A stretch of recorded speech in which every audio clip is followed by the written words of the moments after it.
नमस्कार. Prime time महाराष्ट्रामध्ये मी सुहास आपल्या सगळ्यांचं स्वागत करतो. जसं मी माझ्या सुरुवातीच्या एका व्हिडिओमध्ये म्हटलं होतं की आज दिवसभर जर का देशाचं लक्ष लागलेलं असेल तर ते दिल्लीकडे लागलेलं होतं. अर्थात त्याला दोन कारणं आहेत. एक म्हणजे CJPचं आंदोलन, जे धर्मेंद्र प्रधान यांच्या राजीनाम्याच्या मागणीसाठी जे आंदोलन सुरू झालं आहे, त्या आंदोलनाच्या बाबतीमध्ये आज नेमकं काय होणार याकडे सगळ्या देशाचं लक्ष लागलं.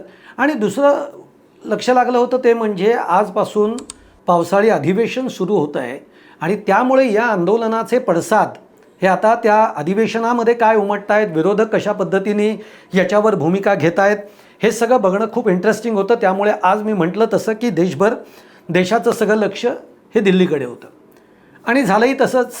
आज लोकांना खरंच असं वाटलं असेल की CJPनी जे आंदोलन उभारलं, कॉक्रोच जनता पार्टीने, आणि मग त्याला सोनम वांगचुक हे त्याच्यामध्ये सहभागी झाले. सोनम वांगचुक हे दिल्लीमध्ये जंतर मंतरवर आमरण उपोषणाला बसले, अन्नत्याग उपोषण त्यांनी केलं. या सगळ्याला कसा प्रतिसाद मिळेल? या आंदोलनामुळे खरंच सरकार नमेल का? या आंदोलनाच्या पुढे सरकारला काही भूमिका घ्यावी लागेल का? असे सगळेच प्रश्न हे जेव्हापासून आंदोलन सुरू झालं, तुम्हाला माहिती आहे हे आंदोलन जेव्हा सुरू झालं ते पहिल्यांदा मुंबईत झालं, मग पुण्यात झालं, त्यानंतर राजस्थानमध्ये झालं, बँगलोरमध्ये झालं. आणि तेव्हाच या मंडळींनी सांगितलेलं होतं की आम्ही शेवटी हे आंदोलन दिल्लीमध्ये करणार आहोत, जंतर मंतरवर.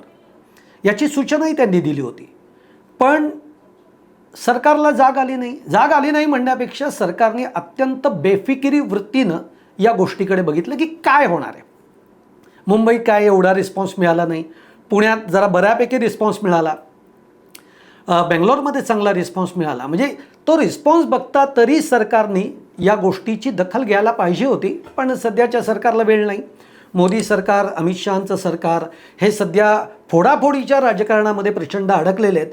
त्यामुळे शिक्षण क्षेत्रामध्ये काय गोंधळ होतो आहे याकडे बघायला, आणि या खूप क्षुल्लक गोष्टी आहेत ना.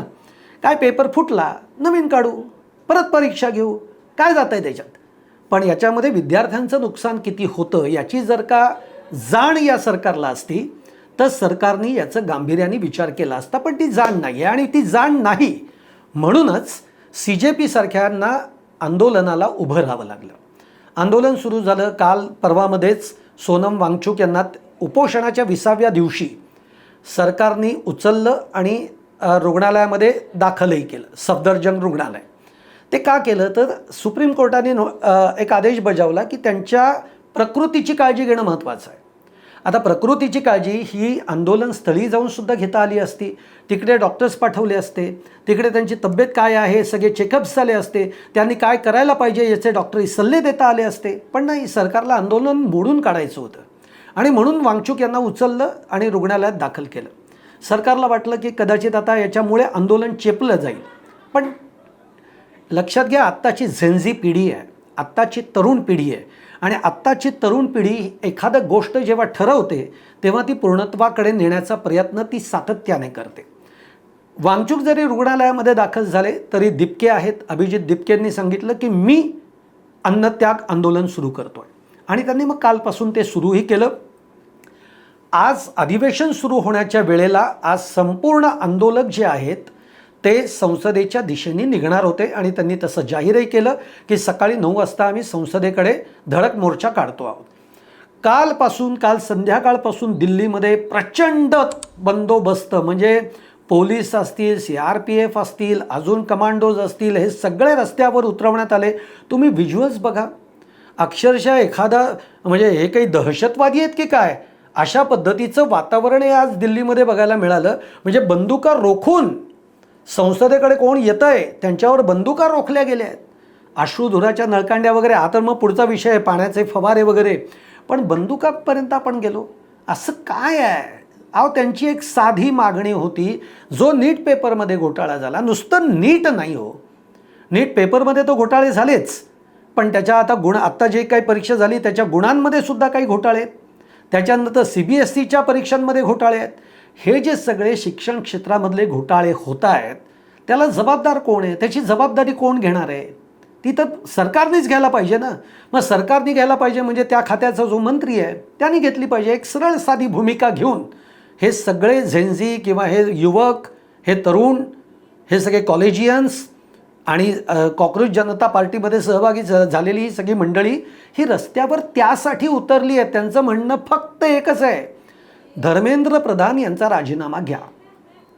नाही, शेवटपर्यंत ना सरकार चर्चेला आलं, ना धर्मेंद्र प्रधानांच्या राजीनाम्यावर कोणी बात केली आहे, कोणी चर्चा केली आहे, कोणी बोललं आहे, काही नाही.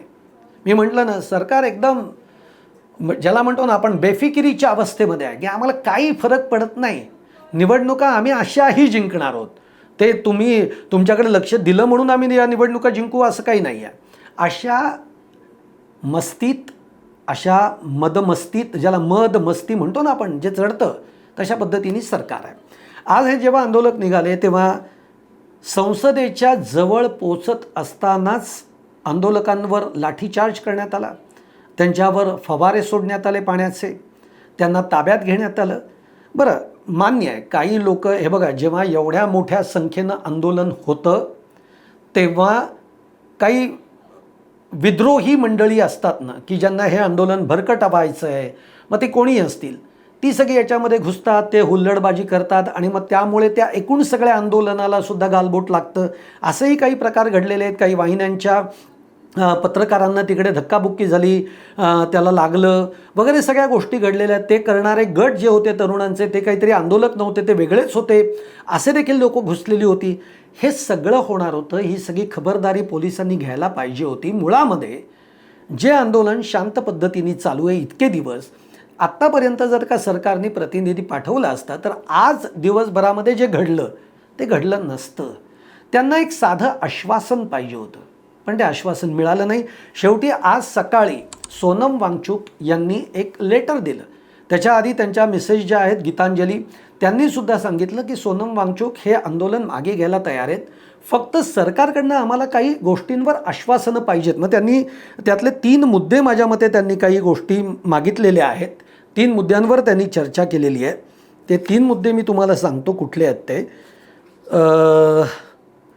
ठीक आहे, आपण त्या मुद्द्यांवर बोलूच. ते 3 मुद्दे जे आहेत ते माझ्या आता लगेच समोर येत नाही आहेत म्हणून, पण 3 मुद्दे आहेत. एक, तुम्ही धर्मेंद्र प्रधान यांचा राजीनामा तरी घ्या, त्यांची हकालपट्टी तरी करा, नाहीतर त्यांना राजीनामा त्यांनी द्यावा, ही पहिली गोष्ट.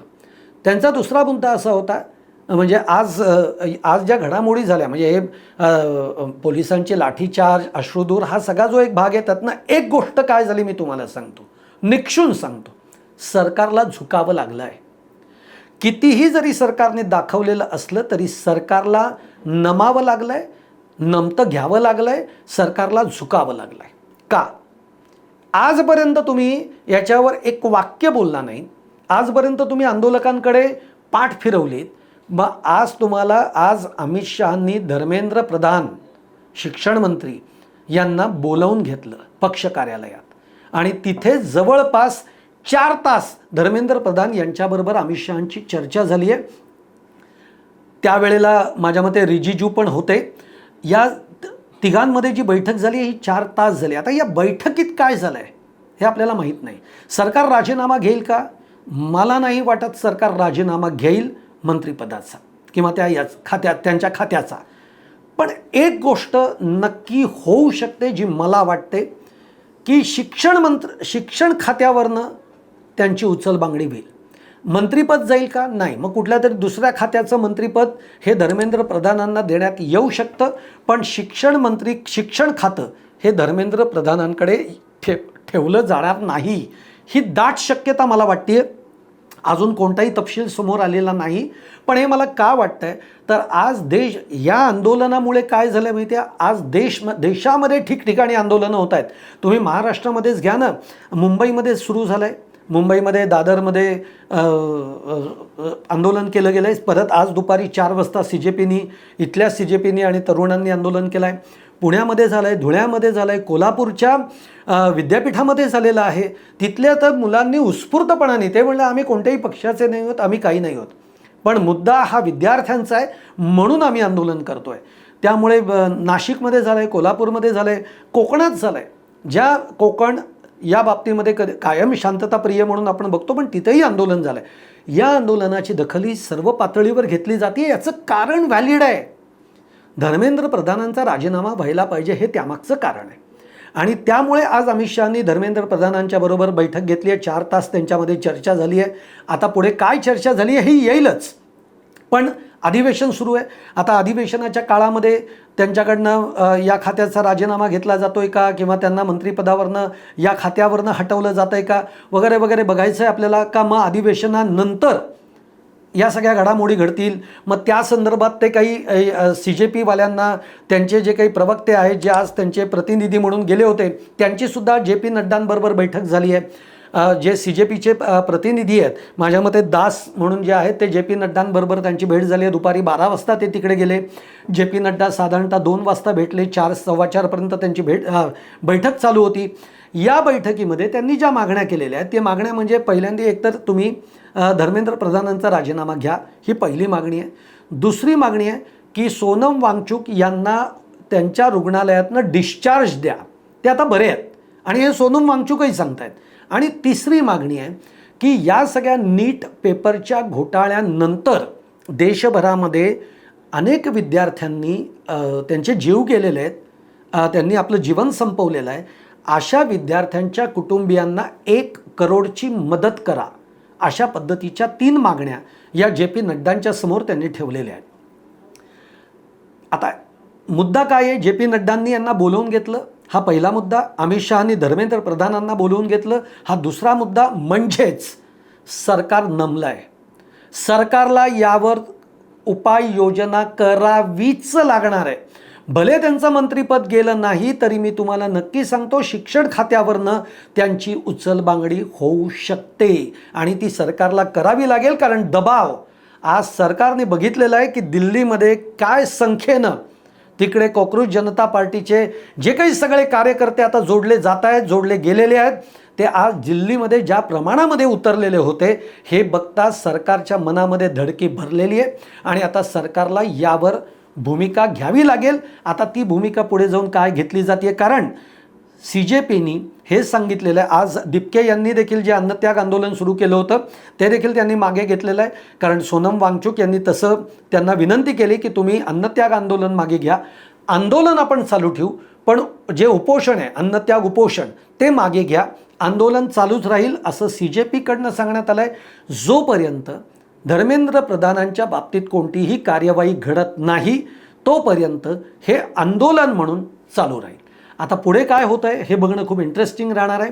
पण एकूण सरकारचा बेजबाबदारपणा, सरकारचा कोडगेपणा, सरकारचा बेफिकीरपणा आणि सरकारला आलेला जो काही एक माज आहे की आम्हाला आता कोणी इथनं हटवू शकत नाही, आम्हाला कोणी बोलू शकत नाही, हा अशा पद्धतीचा जो एक अहंकार आहे, तो अहंकार मात्र आज या आंदोलनकर्त्यांनी चेचला आहे असं म्हणायला हरकत नाही. म्हणूनच सरकारला दखल घ्यायची वेळ आली आहे. तुम्हाला सुद्धा काय वाटतंय तुम्ही नक्की कळवा आणि कमेंट बॉक्समध्ये कमेंट तुमच्या जरूर टाका. तुम्हाला व्हिडिओ आवडला तर नक्की लाईक करा, शेअर करा, चॅनल सबस्क्राईब करायला विसरू नका. धन्यवाद.